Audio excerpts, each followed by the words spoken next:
Hello and welcome to Faith Talks. In today's program, we'll be asking, can you be a perfect Christian? Joining me in the studio and ready to share their views and comments are Patrick Johnson, a pastor here in England, and Tom De Bruyne, a pastor in Holland, but also a church leader in Holland. Welcome to both of you. Thank you. Thank you. The whole notion of perfection, why is that something we come across in our churches? Well, I'd say it's something that happens in society in general. If you just look at adverts on the TV, how often are we being told to strive for the perfect hair or the perfect eyebrows or the perfect eyelashes or the perfect goatee or something like that. So perfection is something as humans we're always aiming for. Why does it sneak into people's faith, do you think, Tom? Well, the Bible does talk about perfection a lot. The word perfection happens quite a number of times, and we as Christians are called to be perfect as our Father is perfect. And that those verses inspire us to strive perfection without really understanding what perfection is sometimes. I think do we need to strive for the perfect goatee, or do we need to strive for perfect lives or perfect thoughts or perfect eyes? The Bible doesn't always say that very clearly, and I think that's how it sneaks in without thinking clearly what we mean. So when we're talking about perfection, because we can all want to strive for the perfect hair and the perfect, I probably won't go with the perfect goatee, but eyebrows and hair and all of that. Are we actually transferring biblical values of perfection into our society, or are we transferring society's view on perfection into our faith? Maybe something that's hardwired into us. If you think about it, at least especially from a Christian perspective, we believe we were created perfect and have fallen. So perhaps it's part of that desire to always strive for something that we once were. And that's why it comes in. That's possibly part of it. And it's just human nature to always want to be better. To try to improve. Everyone tries to get better grades or do better, run faster, jump higher. It seems to be something ingrained into human nature. So if it's something that kind of we have been created with and it's good to strive to be better, what is the problem? Why is it we can't become perfect as Christians? Because we keep striving for it. So shouldn't we at some point just be perfect? I agree with Tom. I think we should at least say the Bible kind of asks us to be perfect. Even Jesus says so. The famous text, be perfect as your Father in heaven is perfect. So maybe we should just get that on the table. God expects us to be perfect. But our problem is how we define it and what kind of definitions we have for perfection. And that's been defined in all kinds of ways, I think, throughout history. And that's where our problem often comes as Christians. So we're looking at a translating of the word perfection, or are we looking at our understanding of what perfection means? I think our understanding of what perfection means, very often we take perfection to mean that you never do anything wrong. Now that's perfect. If an artwork is perfect, there's not a brushstroke that is incorrect. I do not think that is the perfection that the Bible's talking about. It's very obvious to assume that, and that's why it's often assumed, but I don't think that's what the Bible intends. And I think we've inherited that from this Greek philosophical way of looking at life, because for them it was perfection was complete moral perfection, where you'd never do anything wrong, where everything you do is then absolutely perfect. It's like reaching a point. Whereas I think the Hebrew way is much more of a dynamic way of looking at it. The Hebrew, from the biblical times, it's much more of a line. So you never think of perfection generally as something that keeps growing. You think perfect is you've reached a limit and you can't get past it. But that's a Greek way of thinking of perfection. Whereas I think in biblical terms, it's something that progresses. Yeah, perfection is not so much a state, but an act. Mm-hmm. You're perfecting your work. You're perfecting whatever you're doing by keep improving little bits, knowing that there might be a goal, but you will never reach that goal.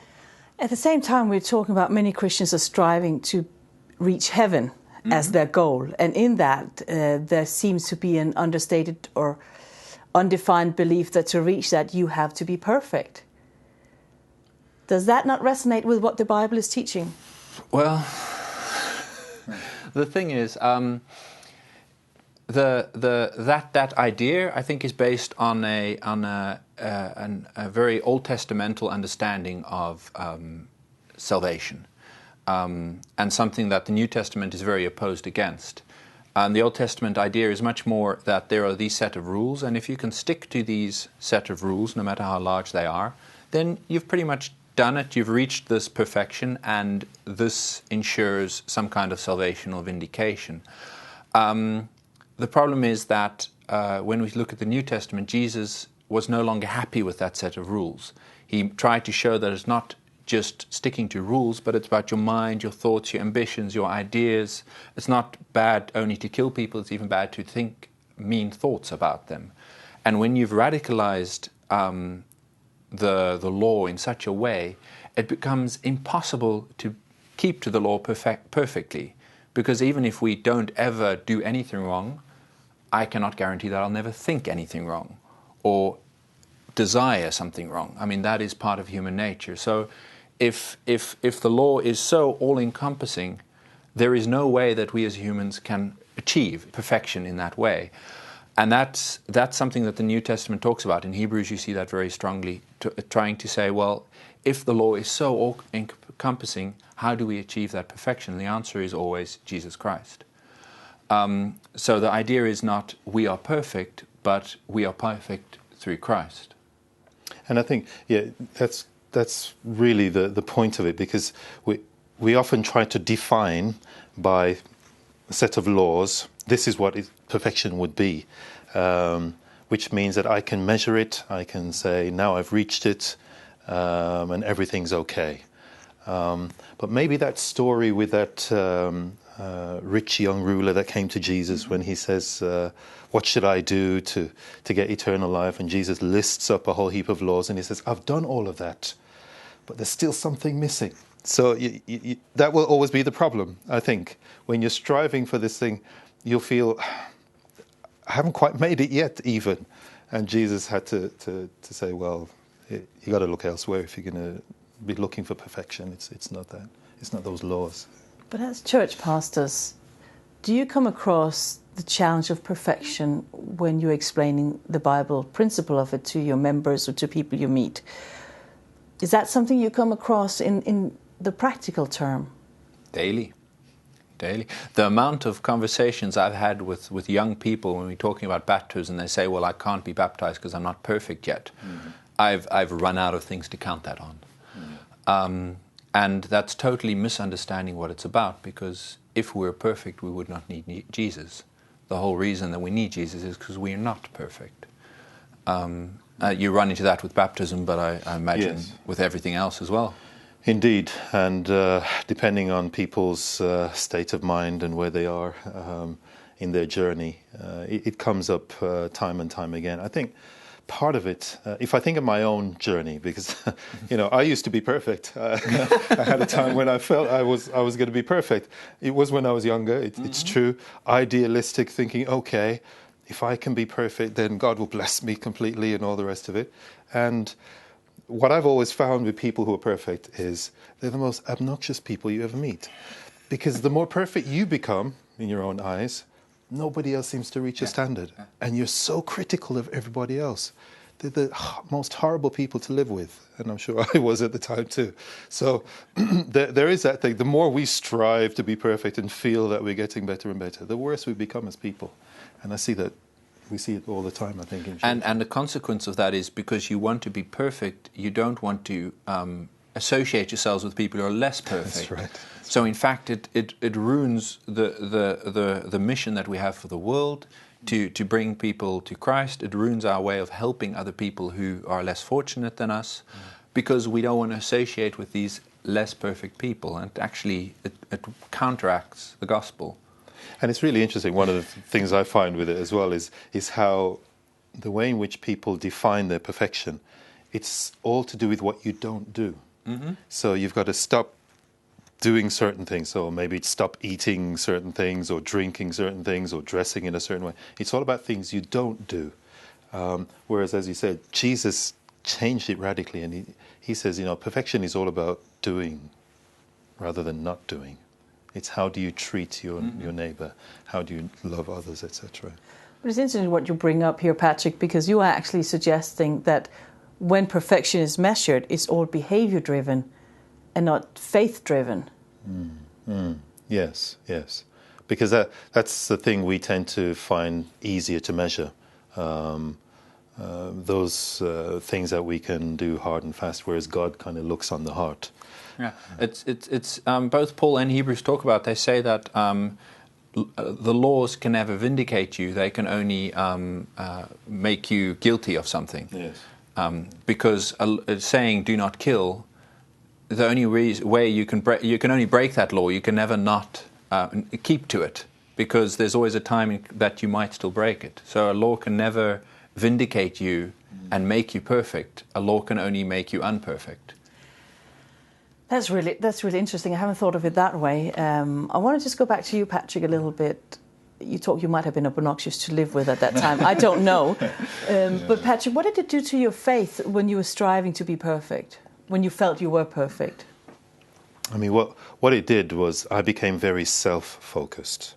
I was very concerned about me and what I should do, how I should be, how I should keep myself pure and the best I could be, perfect for God. So it made me very focused in on myself. And that's why I think that's what it often does. It makes us focus inwards and forget other people. And we don't care about, in a sense, how we treat other people. That you can trample on anybody you like because they are below you, etc. And, for a little while there, I was thinking, I'm doing quite well. I'm moving on, okay, but it doesn't last very long. Believe me, you kind of find that there's always something else you have to strive to cut out, and it just life becomes quite miserable, actually, and that's what I found too pretty quickly. You're talking about it as it is a youthful thing. Youth tend to be more idealistic, as you mentioned before. Do we find that more in young people, that they are more driven to try to be perfect because they come with a mentality to get good grades, you have to do better. So their life is about bettering themselves as they grow. Or maybe it's just learning from your mistakes. As you get older, you realize that you can never be perfect because you've tried and life has proved you wrong. Maybe that's, I think many people just become disillusioned with perfection. And I think also maybe as young people we tend to keep the world in a box. As you get older, it kind of gets bigger and bigger, and you realize you can't contain things. Because I think perfection is one of those things where you think you can contain everything. And that's a pretty naive way of looking at life, really. As you say, as you get older, you realize, no, there's a lot of stuff that's beyond my control, and it's a whole lot bigger and messier than I first thought. But without, doing too much self-examination of yourself, Patrick, do you guys think there is a certain type of personality or a certain type of person or upbringing that draws people more towards the view of perfectionist theology? I think there are. I do tend to be a little bit of a perfectionist when it comes to other things that I do too. So I think I have that leaning and that tendency anyway as a person. I want to get everything just right, and so I think it does appeal to a certain type of person.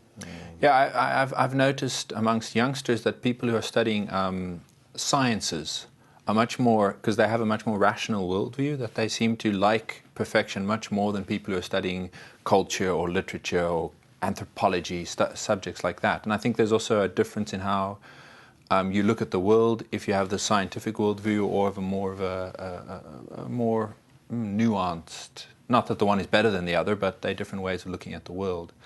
And perfection fits much more in this scientific, structured, rationalistic worldview than a worldview where, both answers are right, as long as you can explain why. So we can talk about an individualistic drive towards perfection, and that might have a certain type of person that is more inclined to that. But then we also come across preachers who preach perfection to church groups, and there's a whole corporate drive for perfection. What is that about? Because if you are saying that perfection is counter the gospel, then why are Christian preachers preaching about perfection? Well, I think that goes back to the Old Testament again. What you see in the Old Testament is they had the rules, and they had a whole system for dealing with sin and breaking the rules, with sacrifices and Levites and the temple, etc., etc. And the idea behind all that was, if you kept to these rules, and when you broke them, you did the appropriate sacrifices, and the Levites were honest in their dealings, and we as a nation, as a corporate identity, functioned under this vindicating influence of the system, we will, as a nation, vindicate the earth. And that was an idea that fit in the Old Testament, where you had a chosen people who lived separate from the rest of the world, and had a very unique worldview and a very unique religion inspired by God. But as the New Testament comes along, and as Christians are a worldwide, no longer a nation, but a worldwide people who are within all nations, this idea of a perfect nation doesn't fit anymore. It also doesn't fit with the New Testament theology. It doesn't fit with the teachings of the apostles and of Christ. But some people still seem to stick to that Old Testament identity of a perfect nation vindicating the world. The problem is, if you want to have a perfect nation, then everyone in the nation is going to have to be perfect. If the two of us have tried and failed, how is a whole nation, how are all the Christians, or maybe just the whole of one church, going to be perfect? It's not going to happen. And you know, the idea of the elect in the Bible comes through this. This is kind of what Tom's alluding to as well, where God has chosen some people. And each time you are chosen by God, you think, well, I must be special in some way. And that's what would endear me to God, because of my specialness. And being so special, if we can reach this stage of perfection, then God will be able to do what he really wants to do in the world, which was part of course, Israel's identity as a nation. And that can happen, I think, in church groups too, feeling we are the called of God, we are the chosen ones. And then you've got the starting point for thinking, well, okay, it's all based on our beliefs and our standards and what we do. And then, you're moving on the road to perfection, aren't you? Which is a very arrogant thought, that a certain group of people are necessary for God's plan, because then what you're saying is that God is not powerful enough to do it on his own. I found that a very, very strange thought, that we in some way could influence God's plan for humanity or for the world. God had his plan and he will do it.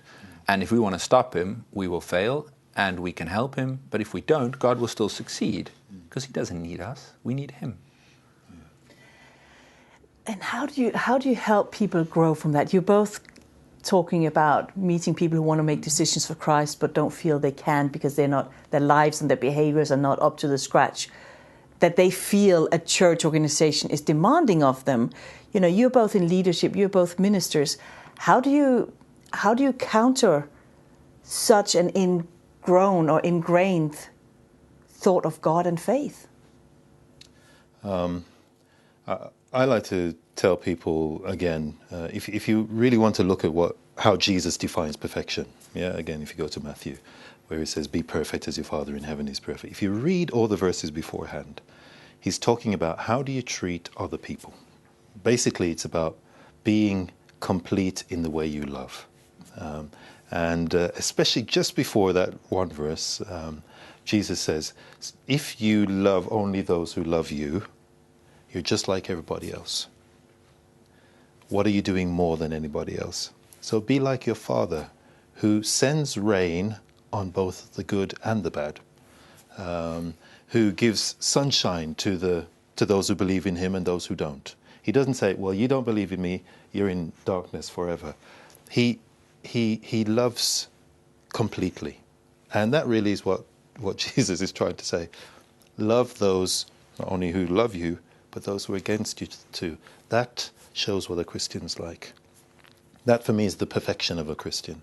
Someone who can love his enemies as well as his family and his friends. And I think it's that's the perfection God wants, to be able to be as gracious to those who are against you as those who are for you. But that's hard. Patrick, it's much, Patrick, it's much easier. It's much easier controlling my own behavior, avoiding eating this, Yes. avoiding going to places, dressing a certain way. That I can control. But the nice thing about this is that salvation, God's love, all those things are not dependent on you That's the loving point. those other people. That's right. It's not that you have to love them so that God will love you. The story is God will love you, God will save you, and when you have God with you, you will be inspired to do these things. And some people are inspired a little bit, and some people are inspired a lot. And all of us have our own journey. But if we are inspired a little bit or a lot, if we do a little bit of good or a lot of good, a little bit of loving or a lot of loving, that has no influence on our salvation. But then why bother at all? Why bother try to be a better person? If my salvation, if that's nothing I can earn by being perfect, why should I then even try to be nice or love people around me? If it doesn't help me get better, don't. Try not to. Yeah. I've had this whole conversation. I said to them, well, don't. Try not to. Try to stay the same. And we'll talk in a month. And what happened? I never got that same question twice. What did you see in that person who had that attitude? What you see is that when you have that relationship with Christ, when you're attending Christian gatherings, when you're reading the Bible, when you're inspired in your life with the Christian message, it is impossible to stay the same and not to care about other people. Some people are empowered and go out and do great good things, and other people do small things like being nicer to the person in their class who they tease usually. But they change the way they think because they are forced to think about ethical questions.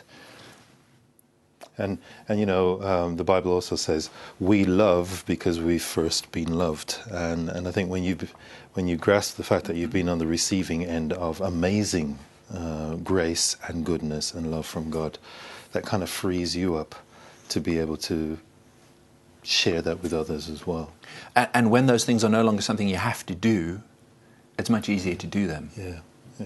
I think sharing that on an individual basis is not a problem. But how do you share that when a large part of your church or a large part of a church group is gung-ho on believing they can be perfect? How do you deal with that when your fellow preacher is trying to tell people, and if you say anything, you will just be against, and you're not a real Christian because God is wanting us to be better? With great difficulty. Yeah. And I think that is a big challenge. What I see in Holland is that amongst the youth there is a lot of strive for perfection, but also that a lot of people are speaking about perfection to the youth. That is very worrying because they are very susceptible. They're not that old in their faith. They need guidance, and counteracting that is hard because what the people are saying sounds very, very holy, because it is very, very holy. The problem is that it's unattainable holiness that they're talking about. And if you say to them, well, you don't have to try hard, they'll be like, oh, well, we won't listen to you because you're obviously not speaking the true truth. So it's very hard to counteract, and I think we need to always keep hammering on about grace, about not perfection in actions, but perfection through Christ's sacrifice for us. Talk about the expectation that God does have for us, but that those are not commands that we need to fulfill in order to achieve sanctification or salvation. And I think also, I often point people to what was happening in Jesus' day, because you had these groups of perfectionists in Jesus' day. So you had those called the Essenes that thought, okay, our perfection is that we've got to just focus on ourselves and keep ourselves separate from the world. Yeah. And that's what they did. You had others, the Pharisees, who didn't kind of separate themselves off in a commune, but who were they were among the common people, but they still had their standards of what they should and shouldn't do and how much they should tithe and fast and all the rest of it. And then Jesus comes in there and he kind of like blows it all apart. And they're thinking, how can you think that you're some holy person when you're mixing with commoners and all this kind of business? And he was always trying to say, it's not about what you don't do. It's not about all these rules and regulations. It really is about loving the way God loves. And we just got to keep pointing people back to Jesus in that way, because that's... And it's almost impossible to open the gospel without reading a story that is about that. Yeah. What would you go back and say to your perfect self some time ago, here at the conclusion of the program? What would you actually say to yourself? Because there are people who are going to be watching this who are struggling with perfection, and it might make them depressed in faith because they can never achieve it. What would you go back? What is your advice to somebody who is battling with being a perfect Christian, or trying to be a perfect Christian? Yeah, I think for me it would be keep looking at Jesus, and he is the perfecter of our faith. He's the author and the finisher, the end goal. He's the one. And if you keep looking at Jesus, I don't think you'll go far wrong. It's when you take your eyes off him and you start looking at other things, especially looking at yourself, that's where it starts to go wrong. And Tom, you coming from a scientific background, being a computer scientist before you became a pastor, you have that science mindset. What would you go back and tell your science mindset about perfection or trying to be perfect? And that's, I think, the difference between Patrick and I, because Patrick keeps referring to the Gospels and I'm much more of a Paul or a Hebrews kind of man, because those are more of the logical arguments. I would say go out and read Romans, or go out and read Hebrews. Let's study it preferably together, and let's see what it actually says about this and the logical steps that Paul takes to disprove perfection through works and prove perfection through faith in Christ. I want to say thank you very much to both of you for this enlightening discussion, and why not add your voice to the debate by joining us on our Facebook page at Faith Talks. We'd love to hear from you, so thanks for watching, and we'll see you again next time.